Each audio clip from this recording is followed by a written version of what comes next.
अल्लाह ताला दुनिया से इल्म को अचानक नहीं उठाएगा, वलाकिन यक़बिज़ुल इल्म बिक़ब्ज़िल उलमा, बल्कि अल्लाह ताला धीरे धीरे उलमा को उठा लेगा।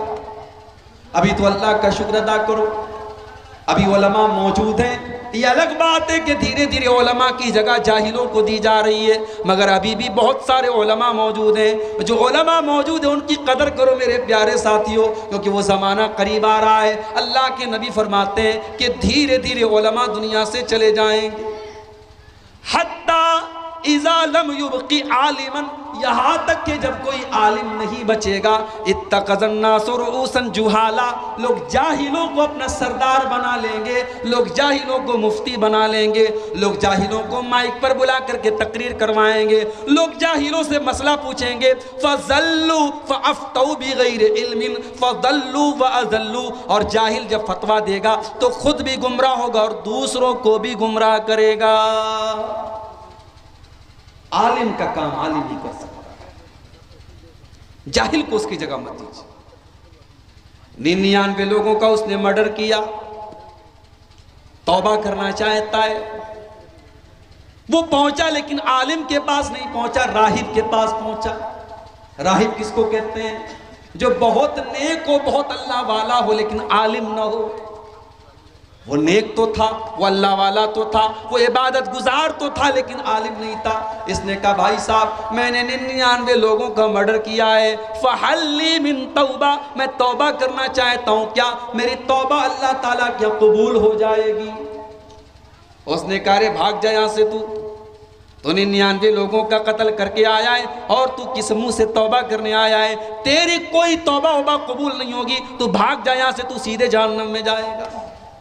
उसने कहा अच्छा मेरी तौबा कबूल नहीं होगी, कोई बात नहीं, जब तौबा कबूल नहीं होगी तो जैसे 99 कत्ल किया है कत्ल और कर देता हूं, तो तलवार निकाली और उसको भी कत्ल कर दिया।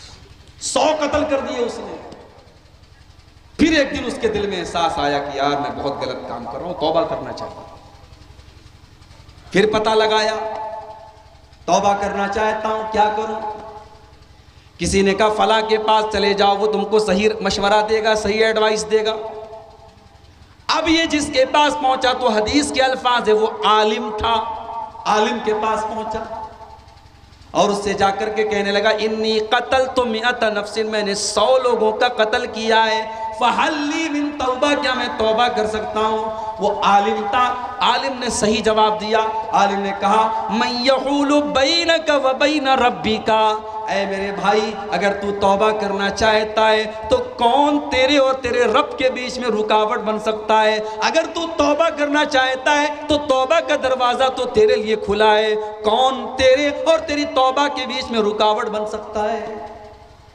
तू तौबा कर ले, कोई बात नहीं, तू तौबा कर ले, तू सुधर जा, तू अपनी इस्लाह कर ले। मगर हाँ अगर तू तौबा करना चाहता है तो तुझे ये गुनहगारों की बस्ती छोड़नी पड़ेगी, तुझे डाकुओं और चोरों का इलाका छोड़ करके अल्लाह के नेक बंदों के इलाके में जाना पड़ेगा।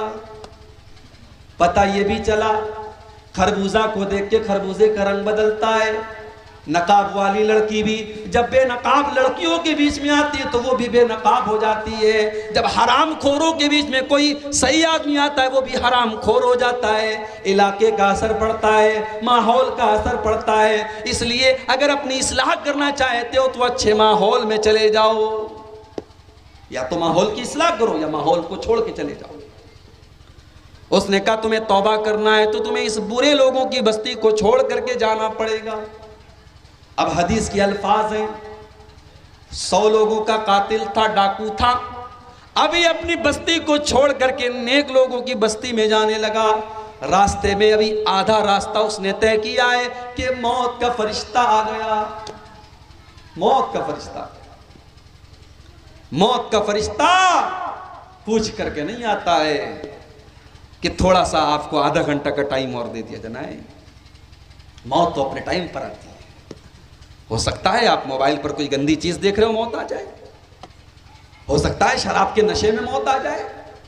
हो सकता है अल्लाह की बारगाह में सजदा करते हुए मौत आ जाए। मौत तो अपने टाइम पर आती है। हम लोग बोलते हैं ना अचानक मर गया, बाइक से जा रहा था अचानक एक्सीडेंट हो गया, हमें लगता है कि अचानक एक्सीडेंट हो गया, मगर उसकी मौत उसी एक्सीडेंट से लिखी थी। वो अचानक नहीं मरा है, वो अपने टाइम पर मरा है। हमारे यहाँ बॉलीवुड की फिल्मों के जरिए एक और कॉन्सेप्ट बनाया गया कि जो आत्महत्या कर लेता है उसकी आत्मा भटकती रहती है कि नहीं? हमारे बहुत सारे लोग समझते हैं कि जो खुदकुशी कर ले उसकी आत्मा भटकती रहती है। किसी की आत्मा भटकती नहीं रहती भाई साहब। पहली बात तो आत्मा हिंदी का लफ्ज है, उर्दू में रूह का लफ्ज आया है, कुरान में रूह का लफ्ज आया। हमें रूह को रूह ही कहना चाहिए, आत्मा व आत्मा नहीं कहना चाहिए। मरने के बाद कोई इंसान दोबारा दुनिया में नहीं आ सकता, चाहे उसका मर्डर हुआ हो, चाहे उसने सुसाइड किया हो, चाहे एक्सीडेंट हुआ हो, किसी भी तरीके से वो मरा हो, किसी की भी रूह दुनिया में वापस, बोलो भाई, नहीं आ सकती। तो मौत तो अपने टाइम पर आती है। मौत का फरिश्ता आ गया, उसको इससे कोई मतलब नहीं है कि वो तौबा करने जा रहा था, अभी अपनी बस्ती में पहुंचा भी नहीं है, आधे रास्ते में था कि मौत आ गई। अब मौत के फरिश्ते भी दो टाइप के होते हैं, एक होता है रहमत का फरिश्ता, एक होता है अजाब का फरिश्ता। नेक आदमी की रूह को जो कब्ज करता है वो रहमत का फरिश्ता होता है, बड़े आराम से रूह निकालता है।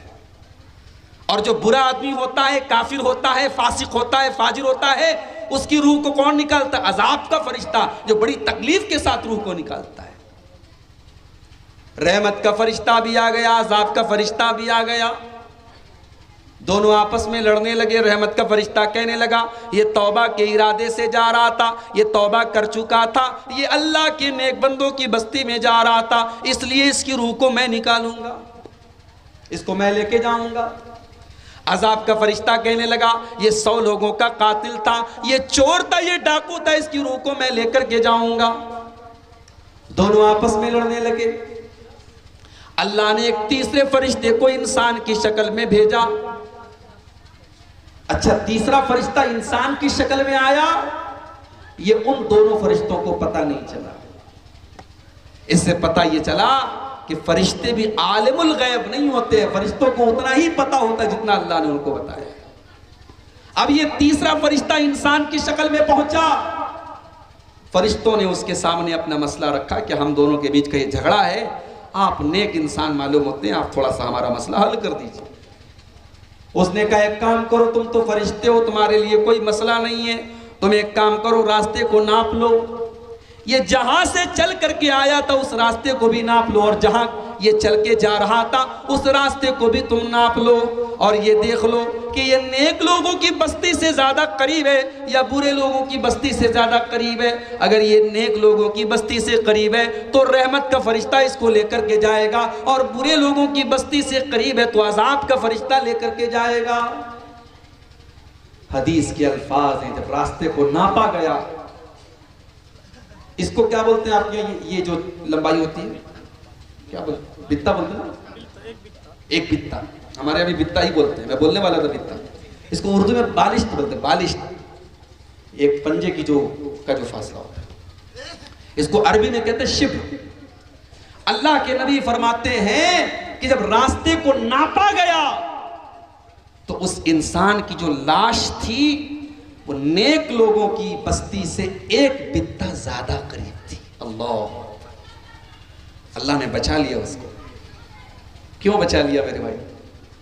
एक बित्ता वो करीब था नेक लोगों की बस्ती के, और ये डिसीजन हो गया कि रहमत का फरिश्ता इसको लेकर के जाएगा, क्योंकि उसकी नीयत थी सच्ची तौबा करने की, और अल्लाह तबारक व तआला नीयत पर सवाब देता है। अगर आपकी नीयत सच्ची होगी तो आपका सवाब कहीं नहीं जाएगा। अल्लाह के नबी जिहाद के सफर पे जा रहे हैं, लड़ाई के मैदान में जा रहे हैं। बहुत सारे ऐसे सहाबा हैं जो गरीब हैं, मजबूर हैं, बेकस हैं, बेसहारा हैं, वो किसी वजह से उस लड़ाई में नहीं जा पाए। किसी की टांग सही नहीं है, कोई बूढ़ा हो चुका है, कोई कमजोर है, कोई बीमार है।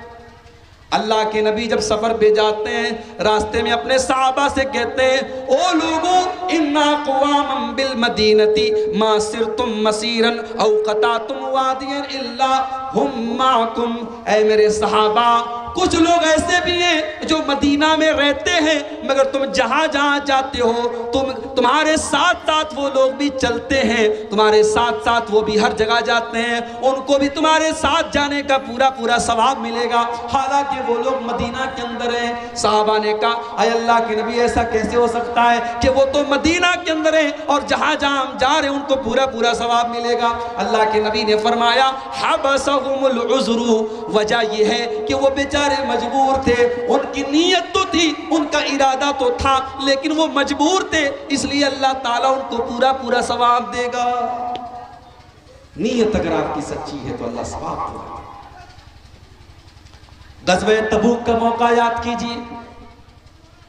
अल्लाह के नबी अपने सहाबा के दरमियान ये ऐलान करते हैं कि ऐ मेरे सहाबा, मदीना से 700 किलोमीटर दूर का लंबा सफर करना है, मई जून का महीना है, गर्मी का मौसम है। ऐ मेरे सहाबा, हमारे पास सामान नहीं है, हमारे पास सफर की तैयारी नहीं है। ऐ मेरे सहाबा, तुम इस गज़वे के लिए, इस जंग के लिए जो भी तुम ताउन पेश कर सकते हो करो। मन जहज़ जैशल उसरा फलहु अल जन्ना, अगर इस लश्कर की तैयारी में तुमने अपना जान दिया, अपना चंदा दिया, अपना ताउन पेश किया, तो मैं तुम्हें जन्नत की गारंटी देता हूं। साहबे किराम अपनी अपनी ताकत के मुताबिक ताउन पेश कर रहे हैं, चंदा पेश कर रहे हैं, दान दे रहे हैं। कुछ साहबा अल्लाह के नबी के पास आते हैं, अय अल्लाह के नबी, मैं गरीब आदमी हूँ, मेरे पास कोई धन दौलत तो नहीं है, मैं मजदूर आदमी हूँ, मैं जितना कमाता हूँ उतना खा जाता हूँ। अय अल्लाह के नबी, ये एक मुट्ठी जौ लेकर के आया हूँ, ये मैंने रात में काम किया है, मैंने रात में लकड़ियों का गट्ठर उठाया है, मैंने मेहनत की है। अय अल्लाह के नबी, ये एक मुट्ठी जौ ले लीजिए। मुनाफिकों ने मजाक उड़ाया इनका, देखो ये एक मुट्ठी जौ के जरिए इस्लाम की मदद करने के लिए आए हैं। अल्लाह के नबी ने फरमाया, तुम इनका मजाक न उड़ाओ, इनका मजाक न उड़ाओ, इस एक मुट्ठी जौ की तुम कीमत क्या कहा? इसके पीछे इखलास है, इनके दिल में सच्चाई है, इन्होंने सच्चे दिल से अल्लाह की राह में ये सदका दिया है और अल्लाह के नबी ने उनकी एक मुट्ठी जौ को कबूल किया। कुछ सहाबा अल्लाह के नबी के पास आते हैं, अय अल्लाह के नबी, हम भी आपके साथ गज़वे तबूक में जाना चाहते हैं। आपने फरमाया, क्या तुम्हारे पास सवारी है? नहीं नहीं अल्लाह के नबी, हमारे पास सवारी नहीं है। आपने फरमाया, अगर सवारी नहीं है तो मैं साथ में लेके नहीं चल सकता, हमारे पास सवारी की बहुत किल्लत है, सवारी हमारे पास नहीं है, हम तुम लोगों को सवारी के बगैर लेके नहीं जा सकते। अब वो बेचारे गरीब साहब, उनके पास इतनी ताकत नहीं है कि वो ऊंट खरीद सके, घोड़ा खरीद सके, सवारी के जानवर खरीद सके। अब उनके दिल में तकलीफ हुई, उनको ये एहसास हुआ कि काश हमारे पास भी दौलत होती तो आज हम भी अल्लाह के नबी के साथ इस जिहाद में जाते, इस गज़वे में जाते और हम भी इस्लाम की खिदमत करते। कुरान करीम में अल्लाह ने बयान फरमाया, वला अलल्लज़ीना इज़ा मा अतौका लितहमिलहुम क़ुल्त ला अजिदु मा अहमिलुकुम अलैहि। ऐ मेरे नबी, आपके कुछ सहाबा आपके पास आते हैं और आपसे कहते हैं कि हम आपके साथ जाना चाहते हैं, और जब आप ये कहते हैं कि मेरे पास सवारी का इंतजाम नहीं है, तवल्लौ व आयुनुहुम तफीज़ु मिनद दमी, तो वो पलट करके रोने लगते हैं, उनकी आंखों में आंसू आ जाते हैं, वो रोने लगते हैं, उनको इस बात का दर्द है, इस बात का एहसास है, हज़नन अल्ला यजिदु मा युनफिकून, उनको अफसोस है इस बात का कि काश हमारे पास भी दौलत होती, हमारे पास भी सवारी का इंतजाम होता और आज हम अल्लाह के नबी के साथ जिहाद पे जा रहे होते। मेरे प्यारे साथियों, आज इखलास की कमी है, आज नेकी करने के बाद फेसबुक पर डालने का माहौल, आज नेकी को छुपाने का मिजाज है। कल कयामत का दिन होगा, सूरज 1 मील की दूरी पर होगा, अल्लाह ताला अपने कुछ बंदों को अपने अर्श का साया देगा, उन खुशनसीब बंदों में एक बंदा वो भी होगा, वरजुलुन तसद्दक़ बिसदक़तिन फ़अख़फ़ाहा हत्ता ला तालम शिमालुहु मा तुनफ़िक़ु यमीनुहु। अल्लाह की राह में उसने चंदा दिया, दान दिया, सदका दिया, खैरात दिया, लेकिन बाएं हाथ को भी पता नहीं चला कि दाएं हाथ ने क्या खर्च किया।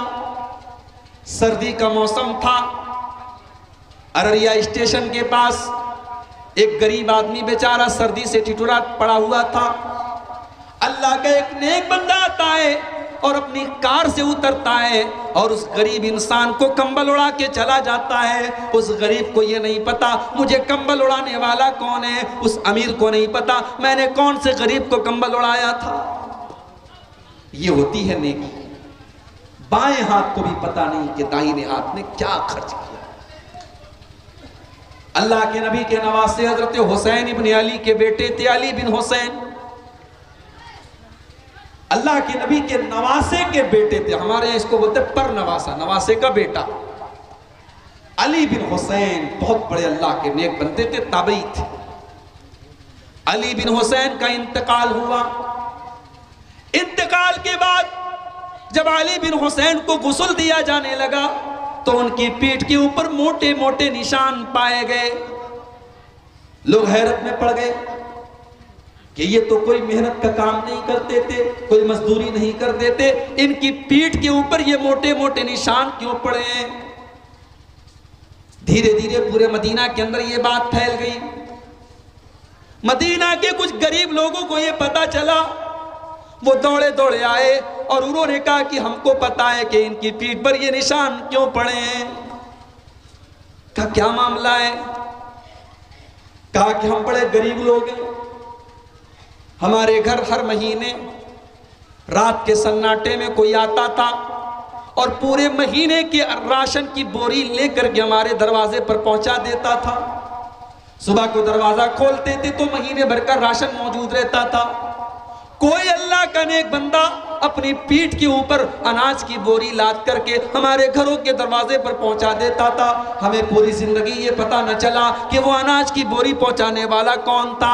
आज इनके इंतकाल के बाद इनकी पीठ पर पाए जाने वाले इन निशानों ने बता दिया कि हमें हमारे घर में वो अनाज के बोरे पहुंचाने वाले यही थे, ये नबी के नवासे थे, ये अली बिन हुसैन थे। आज ऐसी नेकी करने वाले कहां हैं मेरे भाई। आज तो इंसान अपनी नेकी का प्रचार करता है, अपने तकवा का प्रचार करता है। हजरत उमर फारूक रज़ी अल्लाह ताला अन्हु रात के सन्नाटे में उठते हैं, एक बुढ़िया के घर में जाते हैं। हजरत तलहा कहते हैं मैंने एक दिन देखा, पीछा किया, उमर कहां जा रहे हैं। देखा एक मकान के दरवाजे पर गए, बड़ी देर तक अंदर रहे और उसके बाद मकान से धीरे से निकल करके चले आए। सुबह हुई, मैं मकान पे गया, दरवाजा खटखटाया, एक बूढ़ी औरत ने दरवाजा खोला। मैंने कहा अम्मा रात में कौन इंसान आपके घर में आया था। कहने लगी बेटा ये तो नहीं पता कि कौन आया था, कौन आता है, लेकिन अल्लाह का कोई बंदा रोजाना आता है और रात में मेरे घर में आके मेरे कामों को कर देता है, सफाई कर देता है, मेरी गंदगी को दूर कर देता है, मुझे सहारा दे देता है। मुझे नहीं पता कि वो कौन अल्लाह का बंदा है। हजरत तलहा की आंखों में आंसू आ गए। कहने लगे या तलहा आसराती उमर ततबऊ, ऐ तलहा तू उमर की लफ्ज़ों को तलाश कर रहा है, तू उमर की गलतियों को तलाश कर रहा है। अरे उमर तो वो है जो बुढ़ी औरतों की मदद रात के सन्नाटों में करता है। नेकी कर दरिया में डाल। किसी जमाने में ये कहावत चलती थी कि नेकी करके उसको दरिया में डाल दो। आज का दौर तो यह है कि नेकी कर फेसबुक पर डाल, नेकी कर यूट्यूब पर डाल। गरीब को राशन दे रहे हैं तो जब तक उस गरीब का 4 अखबार में फोटो ना आ जाए तब तक गरीब के घर में राशन नहीं पहुंचता है। मेरे प्यारे साथियों, हमारे असलाफ इस तरीके से अमल करते थे। अपने अंदर इखलास पैदा करो। ये कैमरे जो मेरे सामने लगे हैं, मेरी पूरी तकरीर रिकॉर्ड हो रही है। 5 साल बाद भी आप यूट्यूब पर जाएंगे, मेरी तकरीर आपको मिल जाएगी। दुनिया के ये कैमरे हमारी एक एक हरकत को रिकॉर्ड कर सकते हैं। तो सोचो मेरे प्यारे साथियों कि उस अल्लाह का कैमरा कितना मजबूत होगा। आजकल कोई मोबाइल आया है, मुझे किसी ने बताया कि उस मोबाइल के अंदर जो कैमरा लगा हुआ है वो 108 मेगापिक्सल का कैमरा। अभी तक आपने सुना होगा 20 मेगापिक्सल का कैमरा है, 40 मेगापिक्सल का कैमरा है। अब ऐसा भी मोबाइल आ गया है कि ये जो कैमरा होता है, जिसको बोलते हैं DSLR कैमरा, जो बहुत ही मजबूत कैमरा होता है, अब मोबाइल पर ऐसे कैमरे आ गए जो बिल्कुल दूर से भी बिल्कुल साफ वीडियो ले लेते हैं। मेरे प्यारे साथियों, जब इंसान के बनाए हुए कैमरे इतने मजबूत हो सकते हैं तो अल्लाह का कैमरा कैसा होगा? अल्लाह का कैमरा तो हमारी एक एक चीज को रिकॉर्ड कर रहा है। व इन्ना अलैकुम लहाफिज़ीना किरामन कातिबीना यालमूना मा तफ़अलून। मेरे बंदो, हमारे किरामन कातिबीन तुम्हारे एक एक अमल को रिकॉर्ड कर रहे हैं, एक एक चीज को नोट कर रहे हैं। तुम रात के सन्नाटे में क्या करते हो वो भी लिखा जा रहा है, तुम दिन के उजाले में क्या करते हो वो भी लिखा जा रहा है। औरत के पेट में बच्चा है, अल्ट्रासाउंड कराया जाता है, अल्ट्रासाउंड की रिपोर्ट ये बता देती है कि बच्चा कितना बड़ा है मां के पेट में। ऐसी भी मशीनें हैं कि जो एक खास टाइम के बाद ये बता देती हैं कि मां के पेट में लड़का है या लड़की है। मगर जानते हो, अल्लाह ताला को किसी कैमरे की जरूरत नहीं है, अल्लाह ताला को किसी अल्ट्रासाउंड की जरूरत नहीं है। अल्लाहु यालमु मा तहमिलु कुल्लु उन्सा, अल्लाह ताला को अच्छी तरीके से पता है कि औरत के पेट में क्या है। वमा तगीजुल अरहाम वमा तज़दाद, और माँ के पेट में जो बच्चा है वो बढ़ रहा है या घट रहा है, वो कितनी सांस ले रहा है, उसकी ऑक्सीजन कितनी है, उसको ग़िज़ा कैसे मिलेगी, ये अल्लाह को अच्छी तरीके से पता है। दुनिया वालों, तुमने जिसको गरीब नवाज कह दिया, तुमने जिसको गौसे आजम कह दिया, शेख अब्दुल कादिर जिलानी को तुमने गौसे आजम बना दिया, तुमने ख्वाजा मोइनुद्दीन चिश्ती अजमेरी को गरीब नवाज बना दिया। ये लोग भी तो अपनी माँ के पेट में रहे होंगे। इनकी माँ के पेट में इनका गरीब नवाज कौन था, इनका दाता कौन था, इनका गौसे आजम कौन था, जिसने इनकी माँ के पेट में इनको रिस्क पहुँचाया है, वही तुमको भी रिस्क पहुँचाएगा। ये कितना बड़ा जुल्म है कि तुमने अल्लाह को छोड़ करके इनको गरीब नवाज बना लिया, तुमने इनको गौसे आजम बना लिया। अल्लाहु यअलमु मा तहमिलु कुल्लु उन्सा, अल्लाह को अच्छी तरीके से पता है कि माँ के पेट में क्या है।